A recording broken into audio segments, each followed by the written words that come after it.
अस्सलाम वालेकुम गाइस। सो आज हम डिस्कस कर रहे हैं about the process of photo transduction. तो फोटो ट्रांसडक्शन क्या है? Photo transduction is the process by which light energy is converted into the electrical energy like the action potential.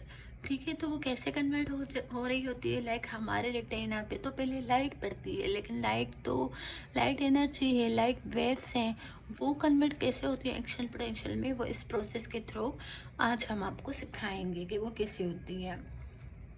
तो सबसे पहले जो है हमारे जो फोटो रिसेप्टर्स हैं लाइक रोड्स और कॉन्स। तो रोड्स जो होते हैं वो आपको पता है कि वो डार्क विजन के लिए होते हैं, और कॉन्स जो होते हैं वो कलर विजन के लिए होते हैं। तो हम यहाँ पे रोड्स की बात कर रहे हैं, और रोड्स में जो प्रोसेस हो रहा होता है, यानी कि जो फोटो ट्रांसडक्शन वाला प्रोसेस हो रहा होता है रोड्स में, वही कॉन्स में सेम ही हो रहा होता है। बस जो पिगमेंट्स का इनका होता है फ़र्क, के रोड्स में रिडॉप्सन होता है और कॉन्स फिर फर्दर 3 टाइप्स के होते हैं, वो हम कलर विजन में उनको डिस्कस कर लेंगे। अभी फ़िलहाल हम रिडॉप्सन और रॉड्स की बात करते हैं। तो रॉड्स में होता है हमारे पास फोटो पिगमेंट, जिसको हम रिडॉप्सन भी कह रहे होते हैं। ठीक है, तो जैसे ही लाइट हमारे रेटिना पे स्ट्राइक होती है, तो वहाँ पे हमारे जो रॉड्स होते हैं वो स्टिमुलेट होते हैं, और उनमें जो फोटो पिगमेंट होता है यानी कि रिडॉप्सन होता है, वो लाइट की वजह से डीकम्पोज हो जाता है into the retinal and option. Retinal जो है वो बिलोंग करता है aldehyde family of the vitamin A से। ठीक है, तो वो या तो स्टोर हो जाता है in the form of the vitamin A, या तो फिर वो 11 से रेटिनल से into the presence of light convert हो जाता है ऑल ट्रांस रेटिनल में। एंड सेकेंड प्रोडक्ट जो हमारे रिडॉप्सन के डिकम्पोजिशन होने की वजह से बनता है वो है ऑप्सन। अब ये ऑप्सन जो है वो हमारे पास G protein coupled receptor family से ताल्लुक़ रखता है। तो ये जो ऑप्शन है वो स्टिमुलेट हो जाता है, यानी कि ये जी प्रोटीन कपल्ड प्रोटीन होता है, एक रिसेप्टर होता है। तो जैसे ये जो हमारे पास जो ऑप्शन है वो कन्वर्ट हो जाता है मेटा रिडॉप्सन 2 में, जो कि इसका एक्टिव फॉर्म है।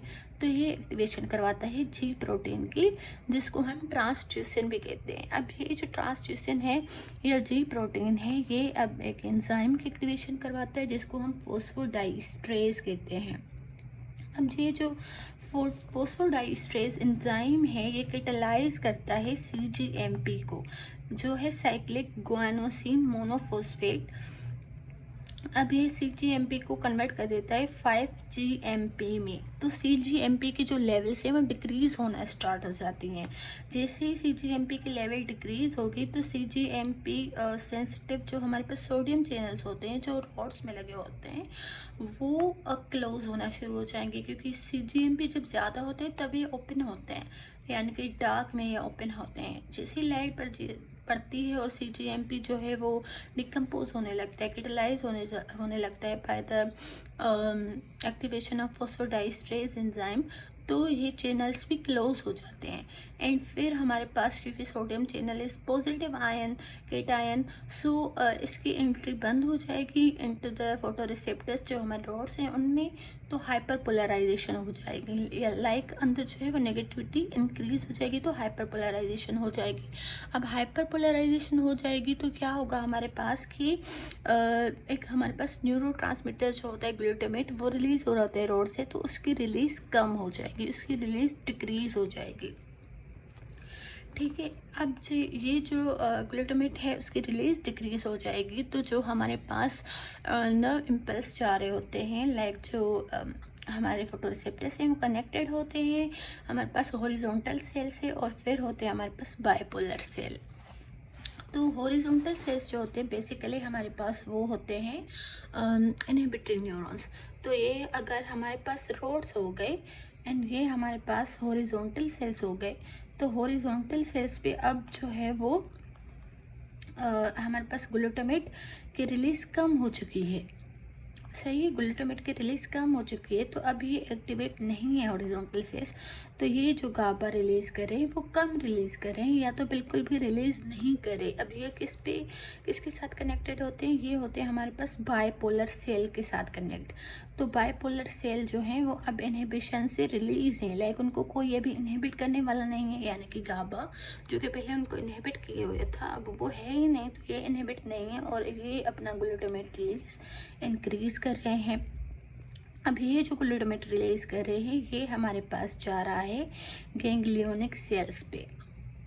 सही। अब गैंग्लियोनिक सेल से जो फर्दर फाइबर्स निकल रहे होते हैं, यानी कि जो उनके एक्सोन्स होते हैं, वो बनाते हैं हमारे पास ऑप्टिक नर्व।